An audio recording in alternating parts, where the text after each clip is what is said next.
एक समय की बात है। चंदनपुर नाम के एक गांव में दो गरीब पति और पत्नी रहते थे, जिनका नाम महेश और सुरेखा था। महेश दिन भर मेहनत मजदूरी करता और उसके मेहनत के जो भी पैसे मिलते, उसमें से कुछ पैसे वह भूखे, लाचार और असहाय लोगों को दान कर देता था। महेश और उसकी पत्नी दोनों बाहर से तो बहुत हंसमुख किस्म के व्यक्ति लगते थे, परंतु उनके विवाह के कई वर्ष बीत जाने के बाद उन्हें अंदर ही अंदर कोई भी संतान न होने का दुख खाई जा रहा था। इसी वजह से कई बार इन्हें लोगों द्वारा पुत्रहीन और बांझ जैसे शब्दों से अपमानित होना पड़ता था। इसी तरह एक दिन महेश की पत्नी सुरेखा तालाब से पानी लाने के लिए जा रही थी। अरे देखो देखो चाची, जरा इस मनहूस को देखो। अरे हाँ सबिता, देख रही हूँ। ये तो वही बदकिस्मत महेश की पत्नी सुरेखा बांझ है। इस मनहूस बांझ की शादी जब से उस बेचारे महेश से हुई है, तब से उसके चेहरे की खुशी ही गायब हो गई है। अरे हाँ चाची, तुम बिल्कुल सही कह रही हो। अगर ऐसी औरत अपने पति को एक पुत्र का सुख न दे सके, तो ऐसी औरत को चुल्लू भर पानी में डूब के मर जाना चाहिए। अरे सबिता, जरा धीरे धीरे बोलो, कहीं ये मनहूस सुन ना ले। अरे चाची, सुन भी लेगी तो ये मनहूस हमारा क्या बिगाड़ लेगी। सुरेखा यह सब अपमानजनक बातें सुनकर बहुत ही उदास होकर वहां से चली जाती है। कुछ समय पश्चात सुरेखा वह तालाब के पास पहुंची, तभी वह गांव के लोगों द्वारा कही गई बातों को सोचने लगी।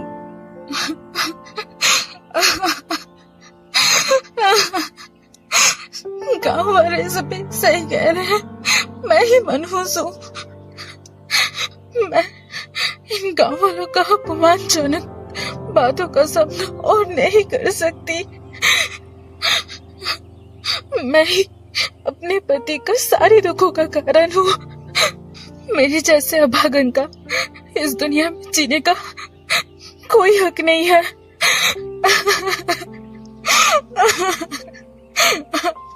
सुरेखा इन्हीं सब अपमानजनक बातों का स्मरण करते हुए अपने प्राण को त्यागने जैसा कठोर कदम उठाने का निश्चय करती है, और फिर जैसे ही वह अपना पैर उस तालाब की ओर बढ़ाती है, ठहर जाओ बेटी। ऋषि मुनिवर जी के इतना कहते ही सुरेखा अपने कदम रोक लेती है। बेटी, ये क्या कर रही हो? तुम्हें पता भी है कि तुम अभी कितना बड़ा घोर अनर्थ करने जा रही थी। तुम्हें अपना जीवन नष्ट करने का कोई अधिकार नहीं है। बाबा, मुझे मत रोकिए। आज मैं अपना प्राण त्याग करके ही रहूंगी, क्योंकि मैं अभागे किसी और की दुख का कारण नहीं बनना चाहती। मेरा जीवन पूर्ण रूप से व्यर्थ है। बाबा, मुझे मत रोकिए, अपना प्राण त्यागने दीजिए। बेटी, ऐसी भी क्या आपदा आ गई थी जिस कारण तुम अपना प्राण त्यागने जैसा कठोर कदम उठाने जा रही थी? बेटी, मुझे विस्तार से बताओ, आखिर बात क्या है? मैं अवश्य ही इसका कोई न कोई निवारण बताऊंगा। बाबा, मैं अभागा, जिसको विवाह के कई वर्ष बीत जाने के बाद भी एक भी पुत्र को जन्म नहीं दे सकी। बाबा, मैं मनहूस ही अपने पति के सारे जीवन के दुखों का कारण हूँ।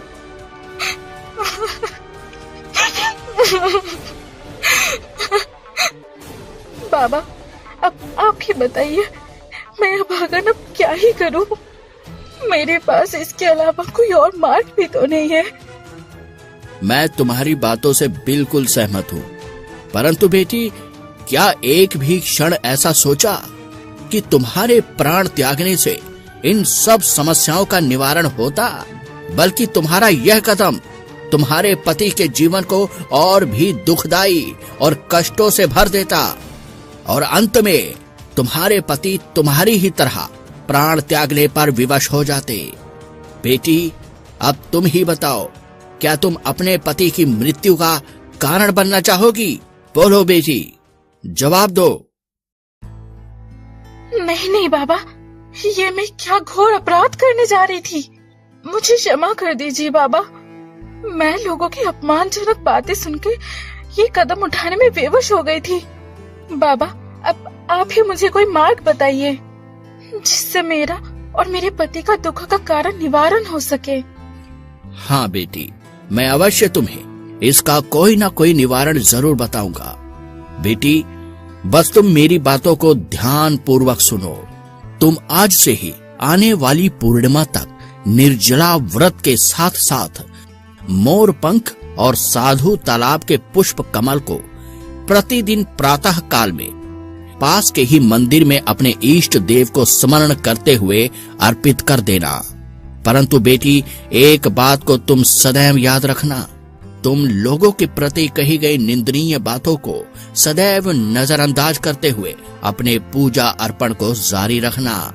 बेटी, मेरी इन कही बातों का तुम सदैव पालन करना, तुम्हारा अवश्य ही कल्याण होगा। बाबा, मैं ये संकल्प लेती हूँ कि मैं आपके द्वारा कही गई हर बातों का स्मरण रखते हुए ये सारी प्रक्रिया को पूर्ण करूँगी। ठीक है बाबा, अब मुझे अपने घर की ओर जाने के लिए आज्ञा दीजिए। सौभाग्यवती भवा। इतना सब कहने के पश्चात सुरेखा अपने घर की ओर चली जाती है। भाग्यवान, कहाँ चली गई थी? तुम्हें पता भी है मैं कितना चिंतित हो गया था। यहाँ तक कि मैंने आसपास के लोगों से भी पता किया, परंतु तुम्हारे विषय में कुछ पता नहीं चला और अंततः मैं निराश होकर यहाँ तुम्हारा इंतजार कर रहा था। भाग्यवान, आगे से तुम मुझे बिना बताए कहीं मत जाना, क्योंकि तुम्हारे सिवा मेरा संसार में कोई नहीं है अब। हे भगवान, आज मैं अपने पति के साथ कितना बड़ा धोखा करने जा रही थी। भला हो ऋषि मुनि का, जिन्होंने मुझे इतना घोर अनर्थ करते हुए से बचा लिया और मुझे एक सही जीवन जीने का उद्देश्य बताया। भाग्यवान, अरे ओ भाग्यवान, किन बातों में खो गई? अरे नहीं जी, ऐसी कोई बात नहीं है। वो क्या है ना, मैं अपना मार्ग भटक गई थी। वो तो अच्छा उस मुनिवर ऋषि का। भाग्यवान, कौन सा मार्ग और कौन ऋषि मुनिवर जी की बात कर रही हो भाग्यवान? कृपया मुझे विस्तार से समझाइए। उसके बाद सुरेखा विस्तार से अपने साथ घटित घटनाओं के बारे में अपने पति को बताने लगती है।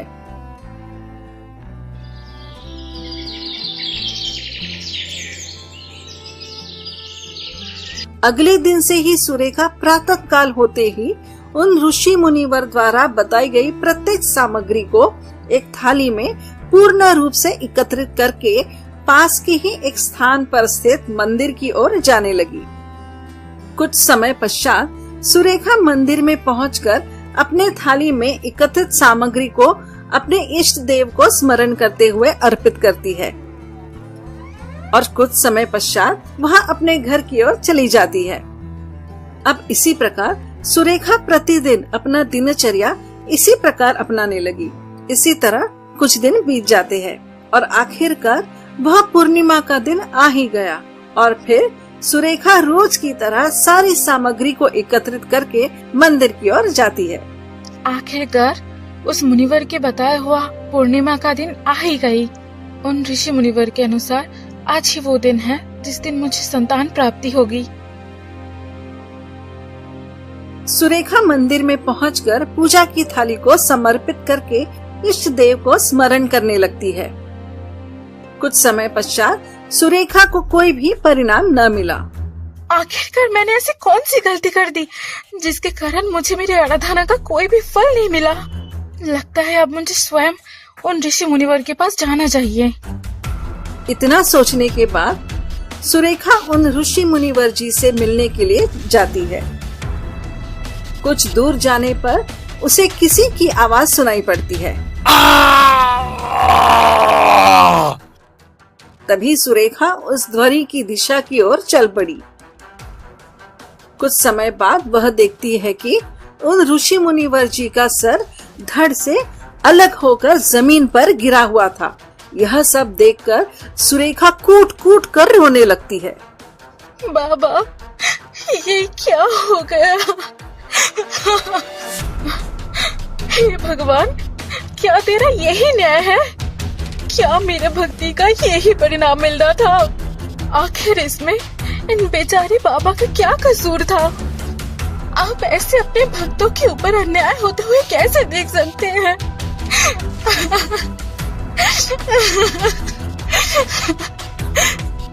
आज आपको अपने भक्तों की करुण पुकार सुन के आपको आना ही पड़ेगा, नहीं तो मैं आज यहाँ पे इसी खंजर से अपना प्राण त्याग दूंगी। इतना कहने के पश्चात वह तालाब में एक दिव्य प्रकाश के साथ स्वयं साक्षात ईश्वर एक भव्य रूप में प्रकट होते हैं। ठहर जाओ पुत्री, मैं तुम्हारे अटूट भक्ति से बहुत प्रसन्न हुआ। बोलो पुत्री, मैं तुम्हारी कौन सी इच्छा को पूर्ण करूं? हे सर्व स्वरूपिणी परमात्मा, मैं आपका साक्षात दर्शन पाके धन्य हो गई हूँ। स्वामी, मेरी पहली इच्छा ये है कि मुझे एक संतान की प्राप्ति हो, जिससे मैं अपने समाज के लोगों का निंदनीय बातें तथा बांझ जैसे शब्दों से मुक्ति पा सकूं। और दूसरी ये है कि आप इन बाबा जी को दोबारा पुनः जीवित करने की विभा प्रदान करें। पुत्री, यह संभव नहीं है, क्योंकि मैं तुम्हारी कोई एक ही इच्छा की पूर्ति कर सकता हूँ। तो तुम सोच समझकर अपनी कोई एक इच्छा को प्रकट करो। ईश्वर की यह बात सुनकर सुरेखा बहुत ही गहरी सोच में पड़ जाती है और फिर बहुत ही सोच समझकर वह अपनी इच्छा प्रकट करती है। हे सर्व स्वरूपिणी परमात्मा, मेरी ये इच्छा है कि आप पुनः इन बाबा जी का जीवन प्रदान करने का कष्ट करें स्वामी। तथास्तु पुत्री। इतना कहते ही ऋषि मुनिवर जी का सर पुनः उनके धड़ में स्थित हो गया और उन्हें पुनः जीवन प्राप्त हो जाता है। हे प्रभु, मेरा भाग्य है जो साक्षात दर्शन हुआ आपका। मैं तो धन्य हो गया प्रभु। खुश रहो मुनिवर जी, आज आपको यह पुनः जीवन सिर्फ और सिर्फ यह पुत्री की वजह से प्राप्त हुआ है। धन्य हो आप, जो यह पुत्री खुद को प्राप्त हुए वरदान को तुम्हारे जीवन के लिए त्याग दिया। हे पुत्री, आज तुमने यह साबित कर दिखाया कि तुम एक सरल हृदयी और सत्य भक्त हो। हे प्रभु, मेरी आपसे एक मनोकामना है, विनम्र निवेदन है कि आप इस लाचार, बेबस और असहाय पुत्री के ऊपर से बांझ होने का अभिशाप से मुक्त करने का कष्ट कीजिए। हे भक्तों, मैं तुम दोनों की यह अटूट भक्ति को देखकर बहुत प्रसन्न हुआ। तथास्तु। इतना कहते ही वहां पर एक दिव्य पुत्र प्रकट हो जाता है और फिर ईश्वर वहां से विलुप्त हो जाते हैं और फिर सुरेखा वह दिव्य पुत्र को लेकर वहां से अपने घर की ओर चली जाती है। कुछ समय बाद सुरेखा वह दिव्य पुत्र को लेकर घर पहुंचकर अपने पति महेश को सारी बातें बता देती है। भाग्यवान, मैं तुम्हें बता नहीं सकता कि आज मैं कितना खुश हूँ। भाग्यवान, तुम्हें पता नहीं कि आज तुमने मुझे कितनी बड़ी खुशी दे दी है। आज तुम्हारी वजह से हम लोगों के ऊपर से संतानहीन होने का कलंक से मुक्ति मिल गई है। भाग्यवान, मैं बहुत खुश हूँ।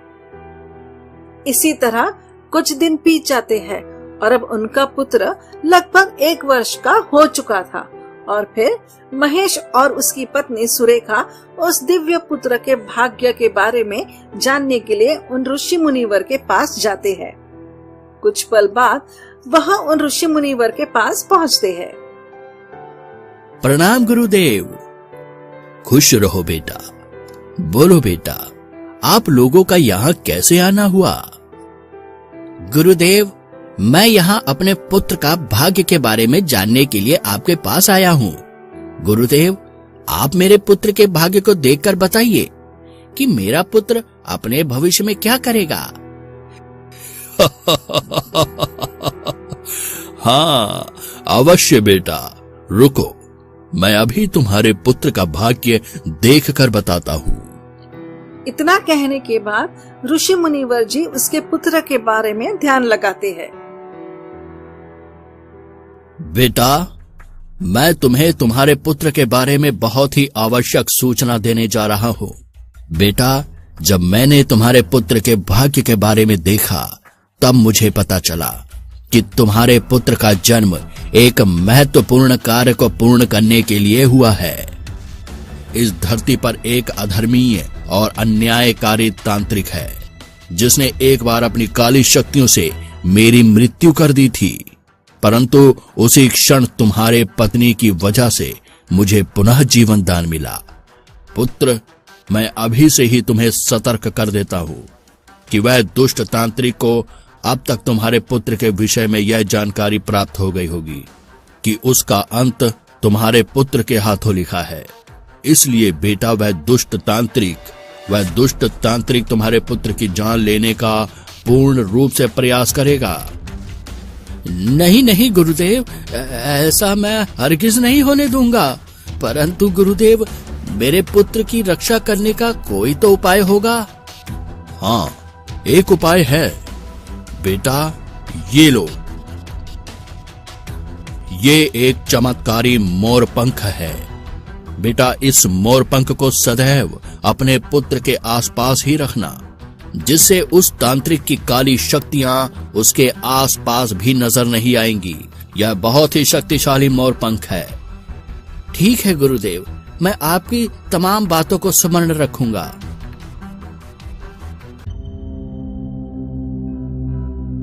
ओम हम क्लीं चामुंडाय विजय ओम भट्ट स्वाहा।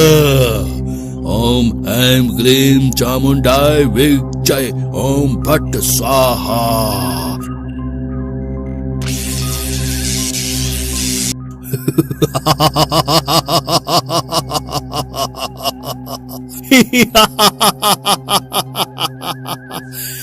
ये नवजात शिशु मेरा वध करेगा। असंभव। ओम भग भगी भगनी भगोदरी ओम भग भगी भुगनी भगोदरी ब्रह्म से क्लींबना ओम भट्ट स्वाहा।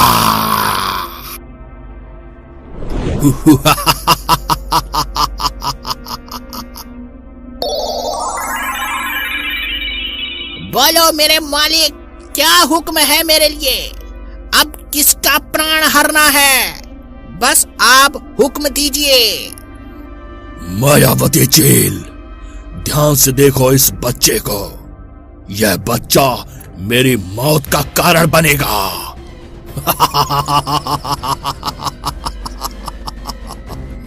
मालिक, ये बच्चा वो भी आपकी मौत का कारण बनेगा?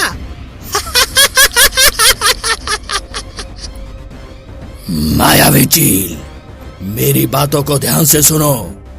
यह बच्चा मुझे कुछ ही क्षण में मेरे सामने चाहिए।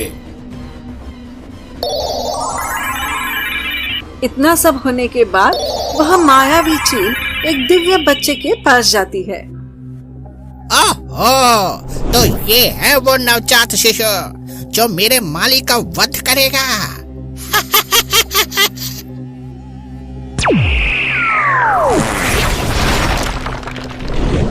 अरे, ये कैसे हो सकता है? मैं इस बच्चे को स्पर्श क्यों नहीं कर पा रहा हूँ? इतना कहने के बाद वह मायावी चील दोबारा से उस दिव्य बच्चे पर आक्रमण करने जाता है।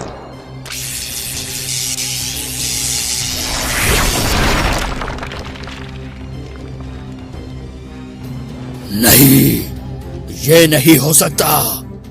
मेरा मायावी चील ऐसे कैसे मर सकता है? नहीं। इतना सब होने के बाद वह क्रोधित होकर पुनः अपनी हवन तपस्या में लीन हो जाता है। ओम हुकने डाकुनी करम पिशाचनी चामुंडाय ओम भट्ट स्वाहा। ओम ऐं क्लीं ग्लीं चामुंडाय भट्ट स्वाहा। ओम आकुनि डाकुनि करम पिशाचिनी चामुंडाय ओम भट्ट स्वाहा।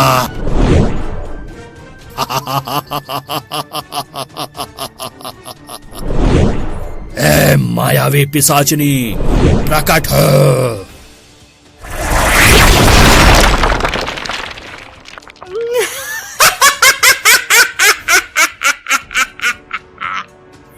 किसकी शामत आई है जिसकी वजह से मुझे समन किया गया?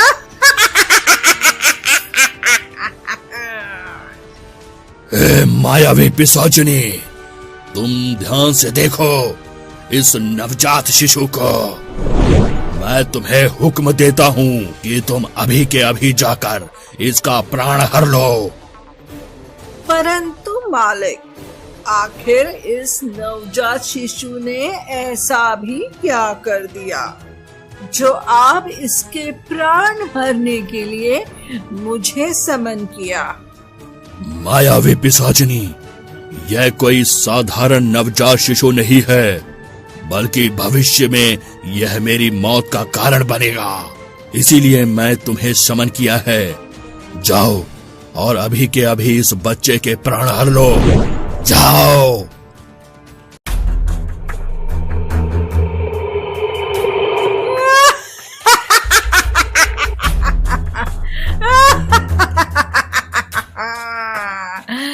ए नवजात शिशु, तेरा समय खत्म हुआ। आज तेरी मृत्यु मेरे हाथों निश्चित है।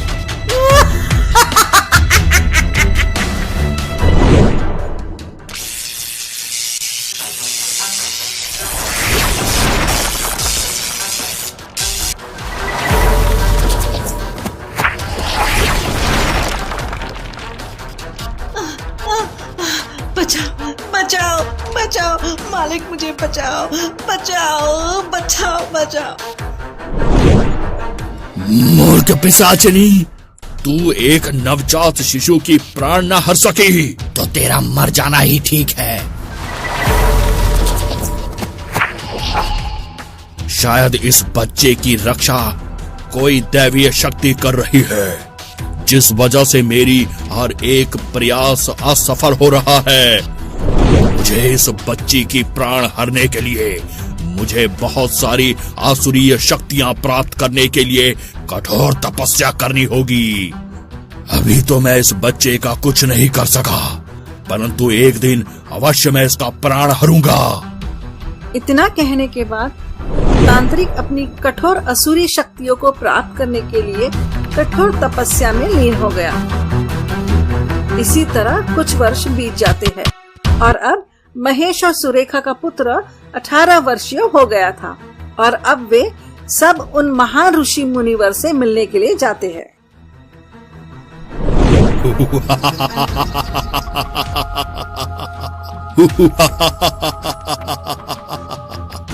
मूर्ख बालक, अब तेरा अंत नजदीक आ गया है।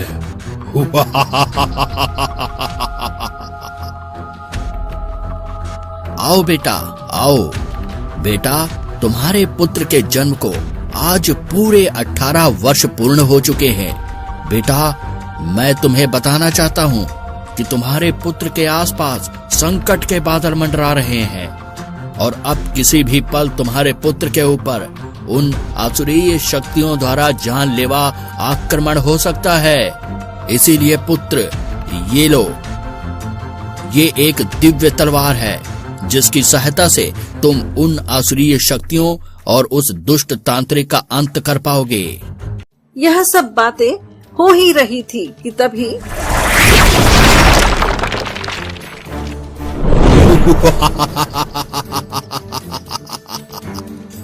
मूर्ख बालक, अब तेरा अंत करके मैं अपनी मौत को टाल दूंगा और फिर मैं अमर हो जाऊंगा।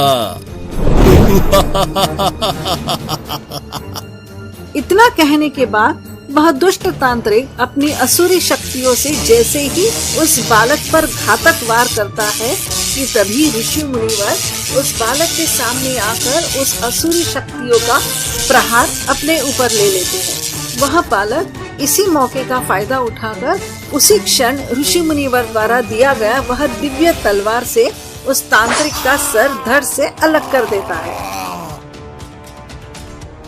वाह पुत्र, आज तुमने इस दुष्ट तांत्रिक का अंत करके साबित कर दिया कि इस संसार में सदैव सत्य की ही विजय होती है।